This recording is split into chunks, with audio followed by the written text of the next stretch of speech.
Un paciente entra a una cirugía confiando en su médico y de repente lo que encuentra es algo inesperado. ¿Estamos frente a una complicación médica o frente a una complicación legal? Son las preguntas que hoy vamos a resolver en este quinto capítulo de Tu Café Legal, en donde nos tomaremos un café con nuestra invitada, la abogada Ana Barahona, quien nos acompaña el día de hoy para poder resolver algunas dudas que tenemos en relación a este tema, al cual hemos titulado La práctica médica bajo la lupa legal.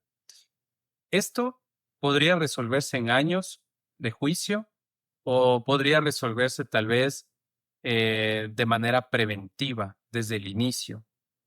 Vamos a hablar de un tema que probablemente muchos médicos temen, este tema legal, y donde también muchos usuarios desconocen.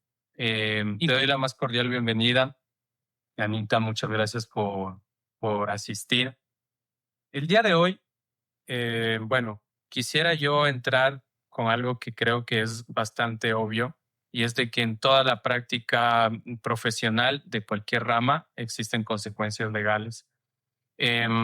Anita, quisiera consultarte en términos simples, ¿sí? ¿Cuándo un acto médico deja de ser un riesgo normal y se convierte en un problema legal? Bienvenido. Bueno, gracias Dani por la apertura, por este espacio en el cual se puede hablar de un tema tan importante como es el derecho médico. Realmente creo pertinente, antes de contestar tu pregunta, partir diciendo que la medicina no es una ciencia exacta y que realmente los médicos tienen una obligación de medio más no de resultado. ¿A qué me refiero con esta situación? Es que los médicos tienen que ejercer a través de sus tecnicismos científicos, a través de su lex artis de protocolos, para poder brindarle un procedimiento adecuado al paciente de conformidad a sus necesidades. Pero esto no implica que el médico tiene que asegurar que va a haber un resultado. Si bien es cierto, todos somos humanos y tenemos los mismos órganos, pero no tenemos la misma fisiología. No sabemos cómo va a aceptar nuestro cuerpo algún tipo de medicación. Ahora, con respecto a tu pregunta, ¿cómo podrías repetir mi ¿Cuándo, pregunta? sí, prácticamente es, cuando un acto médico deja de ser un riesgo normal y de repente se convierte en un problema legal? Perfecto. El acto médico siempre va a tener un riesgo. Ujú. Nunca vamos a tener 100% controlada esa situación. Como te decía anteriormente, realmente nunca vamos a poder decir, saben que sí, el paciente va a estar al 100%. ¿Cuándo se vuelve un riesgo legal? Cuando el médico deja de un lado los tecnicismos médicos correctos. Es decir, ¿qué nos va a decir la fisiología? ¿Qué nos va a decir la literatura científica? Y cuando el médico traspasa estos límites de la Lex Artis, que te decía que son la aplicación de los protocolos, Ujú. ahí ese momento se rompe y empieza a tener un efecto respecto a cómo el paciente ve su salud. Otra de las cosas que nosotros podemos ver es la comunicación que tenemos nosotros como profesionales de la salud con el paciente. ¿Hay transparencia? ¿Me entendió el paciente? Porque ¿qué pasa si yo le digo al paciente, usted es alérgico a algo y no me dice? Ujú. Y entramos a una cirugía y yo uso silocaína como anestesia. ¿Qué va a pasar? El paciente nunca me dijo. ¿Quién va a ser el culpable? Va a ser el médico. ¿Por qué? Porque no tuvo la información adecuada del paciente. Ujú. Ahí empezamos ya a tener estos riesgos legales. Y los riesgos legales podemos ver que puede desembocar en responsabilidades penales, civiles y administrativas. Lamentablemente ahora en el Ecuador todo es una responsabilidad penal. También existen otro tipo de responsabilidades. Tenemos la responsabilidad civil por daño moral. Tenemos responsabilidades administrativas también. Cuando vemos que los permisos de funcionamiento no han sido adecuados. Es más, tenemos un caso que actualmente está en boga, que sucedió hace 2 días. No sé si viste la noticia respecto a la clínica odontológica. Ya, algo lo he escuchado, ¿nos puedes ampliar sobre esta información? Sí, básicamente en la clínica odontológica, este paciente que tenía apenas 35 años, se iba a hacer un tratamiento de endodoncia y de implantes. Y sucede que le ponen anestesia general. Hay que tomar en cuenta que los odontólogos no tienen la misma experticia que tiene un médico que ha estudiado 8 años y se ha especializado. Los odontólogos tienen otro tipo de experticia. Entonces, si ustedes van a proporcionar anestesia general, deberían tener un anestesiólogo que sepa qué va a pasar en el momento de que exista alguna crisis. Tener, por ejemplo, las herramientas adecuadas, el coche de reanimación, pero no pueden tener porque son odontólogos. En este caso, ¿qué pasó? No le pudieron reanimar al señor. Y aún peor, hemos visto en las noticias ahora que no estaban con los permisos adecuados, que tenían inclusive equipos de rayos X. ¿Qué es lo que está pasando entonces? Tal vez hay médicos o profesionales de la salud que se están atribuyendo funciones que no les competen, por ejemplo, o no están preparados para eso, o probablemente también hay mucha irregularidad y no está controlándose actualmente en nuestra ciudad, en nuestro país, este tema de los centros de salud. Yo creo que realmente no se le está dando la importancia como tal. No se le da la importancia a la salud y la salud ya no dejó de ser esa situación tan importante que ayuda a la gente a vivir dignamente. Ahora se ha vuelto un negocio, lamentablemente. Y eso sí hay que tomar mucho en cuenta que tiene que ver con los entes de control. ¿Por qué los entes de control no entran a revisar los centros de este tipo de centros de salud? Y ahora los nuevos médicos que están saliendo a ejercer les molestan por tratar de ponerse un consultorio y les multan con multas exorbitantes. Creo que esto es el pan de cada día en cuanto a los procedimientos administrativos sancionadores, porque uno se preguntaría, como cuando a veces existen ciudadanos que nos quejamos y decimos, en un ejemplo, la policía, en vez de estar capturando tal vez a ladrones, delincuentes, narcotraficantes y demás, están en búsqueda de los pequeños comerciantes y gente que tal vez está tratando de salir. En el lado de la medicina, me he encontrado en lo personal y en lo profesional también con procesos de administrativos sancionadores, del Access, por ejemplo, sancionando a gente que probablemente tuvieron algún tipo de confusión en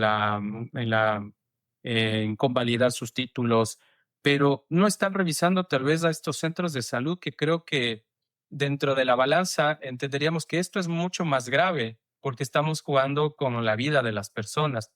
El rol del médico creo que es un rol muy particular porque, como tú lo has dicho, es de medios, no de resultados, y estamos justamente tratando a un paciente del cual depende mucho de esta práctica médica para que pueda vivir bien. Entonces, lamentablemente creo que eso es lo que estamos viviendo. Pero, Anita, muchos pacientes piensan en general que, digamos, que si algo sale mal, ¿no? Automáticamente hay culpa del médico, ¿no? Esto en la realidad es así, es decir, si es que existe algún proceso que salió mal, ¿es directamente atribuible al médico o al profesional de la salud o no? Realmente no, porque no podríamos decir que todo acto médico conlleva una culpa. ¿Qué pasa si el médico realmente utilizó todos los protocolos, hizo todos los procedimientos adecuados y resulta que el paciente no pudo recibirlos de la mejor manera? Tal vez su organismo no lo receptó. Un ejemplo claro. ¿Qué pasa si yo tengo un problema ocular y me toca hacerme un trasplante de córnea? ¿Sí? Yo lo que voy a hacer como médico, o lo que usualmente hacen los médicos, es hacer los exámenes adecuados para saber cómo está el paciente. Eso implica no solamente el examen ocular, implica exámenes de hipertensión, de diabetes. Yo como médico no puedo entrar a operar si mi paciente está con una glucosa de 300. Eso es un riesgo que yo puedo evitar. Entonces, si hay riesgos evitables, no significa que es culpa del profesional, porque yo estoy haciendo todo por prevenir a que no se salga más allá de los límites médicos que yo tengo. Pero si yo voy sabiendo que el paciente está con la glucosa elevadísima e ingreso a operar, ahí sí tengo la culpa de hacerlo. Es una negligencia en mí. Y eso sí es atribuible a mis actos médicos. Lamentablemente ahora todas las personas consideran que cualquier acto médico tiene culpa el profesional de salud. Y eso también se debe mucho a la prensa amarillista que nosotros tenemos. Pero también hay que saber discernir estos actos. ¿Qué pasa si a mí el paciente me dice, ¿sabe qué? Yo no me puse los colillos. Yo le mandé los colillos como profesional. Él no se cuidó. ¿Por qué el descuido del paciente Tiene va que a ser imputable atribuirse exactamente la al personal de responsabilidad. salud? Qué interesante lo que me cuentas, Anita. Justamente en esta mañana yo estaba escuchando en la radio una entrevista que le hacían al médico internista del Hospital Metropolitano de Quito y él hablaba que él puede tener como receta, puede dar a un paciente como receta la mejor medicina del mundo, no solamente del país, del mundo. Pero si el paciente no cambia sus hábitos, es muy poco probable que pueda hacer efecto todo el diagnóstico y todas las recomendaciones profesionales que se tuvo desde un inicio. Entonces sí que marca esto una diferencia y una línea muy delgada de hasta dónde es el alcance de la responsabilidad del médico y dónde empieza la responsabilidad netamente del paciente. Escuchaba que, por ejemplo, a personas que sufren de riesgos cardiovasculares, es mucho más prominente que sus recetas sean un poco más adecuadas a ciertos medicamentos que probablemente tengan que tomarlos de por vida, pero no porque lo necesiten en sí, sino que es porque sus hábitos no han cambiado, básicamente. Y creo que a esto nos exponemos a este mismo límite, ¿no? Y bueno, justamente para todas las personas que nos están escuchando y el día de hoy que nos estamos tomando un café con Ana Barahona porque estamos hablando sin rodeos, tal y como se habla con una taza de café. Yo te voy a hacer una pregunta. Em, si, si una persona es médico, ¿sí? ¿Su patrimonio está en riesgo o no? ¿Sí? Eh, ¿Qué puede pasar? Porque creo que muchos médicos al escucharnos quieren saber en este sentido si es que usted es médico el día de hoy, ¿su patrimonio está en riesgo o no? Si los médicos no tienen los métodos de prevención, una documentación adecuada, un consentimiento informado adecuado, inclusive notas evolutivas. Estas famosas notas evolutivas lo que van a ayudar es ver cómo ha evolucionado el paciente. No necesariamente tiene que estar el paciente comunicado, sino son notas evolutivas del conocimiento desde luego. Así Y es. ahí lo que vamos a evitar es que esto escale a un proceso legal. ¿Y qué va a pasar si escala un proceso legal? Voy a tener que pagar honorarios. Ujú. Voy a tener que pagar pericias, porque implica que van a tener que hacer un peritaje. La fiscalía me va a mandar una terna para ver si yo realicé de manera correcta o no los procedimientos. Y eso lleva tiempo. ¿Qué crees tú que pueda pasar en este caso que nos has comentado que ha ocurrido en esta semana, legalmente hablando? ¿Qué es lo que se podría esperar como, digamos, resultado de lo que acaba de acontecer? Una persona ha fallecido probablemente por esto, por tal vez esta falta de información de los profesionales de salud sobre cómo llevar a cabo las cosas. ¿Qué es lo que piensas por este caso? Bueno, realmente ahorita ya se tomó acciones por parte de el Access, ha sido clausurado temporalmente. Se ha encontrado que los permisos no están en orden, no están en regla, están alterados. Inclusive se ha encontrado que no se ha manejado de manera correcta los insumos. Ujú. Eh, por ahí ya tendrían ya su responsabilidad administrativa, se podría ya empezar por el ámbito sancionador. Y en la parte penal, pues probablemente sí sean responsables por mala práctica médica. Como te digo, realmente llama mucho la atención que hayan usado anestesia general siendo odontólogos. No digo que ellos no tengan la experticia en su área, pero anestesiar para algo existe el anestesiólogo, ¿no? Así es. Entonces, en este caso sí hay que tomar mucho en cuenta eso. Como consejo, yo sí considero que el personal de salud, instituciones de salud, tienen que manejar la prevención. Hay cómo prevenir muchas situaciones. ¿Qué pasa si yo saco mal el permiso? No saco el permiso erróneo. Ujú. El ente regulador no me va a decir, ay, qué pena, usted sacó mal. Me va a sancionar. Así es. Entonces, no se puede jugar con la salud ni con la vida de las personas. También hay el otro lado de la moneda, ¿no?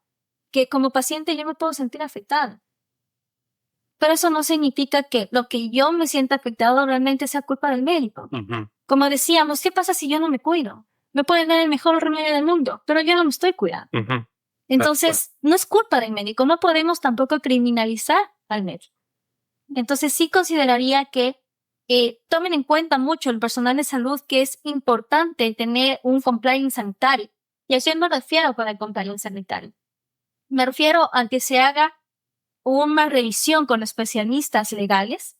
¿Cómo se tiene que manejar la historia clínica? Sabemos que el MSP, sabemos que el IGES tienen sus propios formularios, pero sí se podría aumentar ciertos criterios que nos permite abarcar más cosas y nos permite resguardarnos. También podríamos ver cómo se está manejando la documentación. Ahora, con la protección de datos personales, los médicos realmente, ellos manejan datos sensibles. Eso implica que tienen una doble seguridad los pacientes. ¿Qué pasa si por ahí se filtra algún diagnóstico mío? Y eso tratan de vender.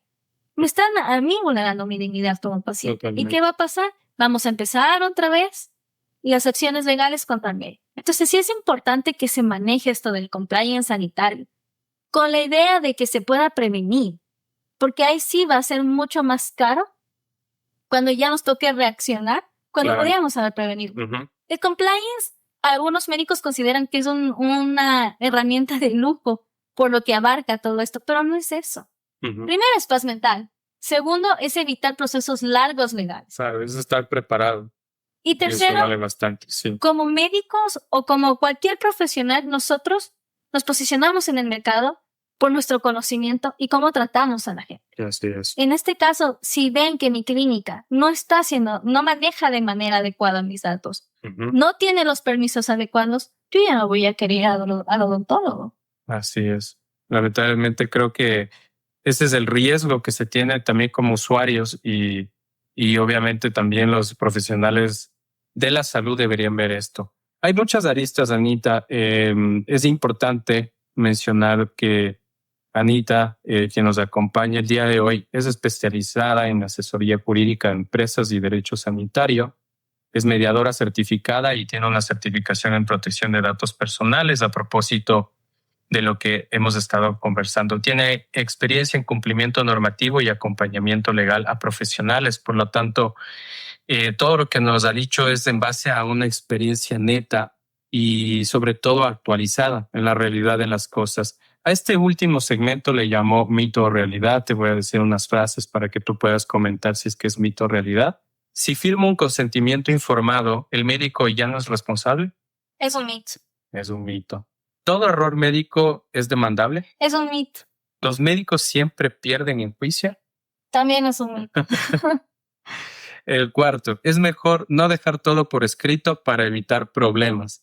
No, ese es totalmente un mito. Ujú. No.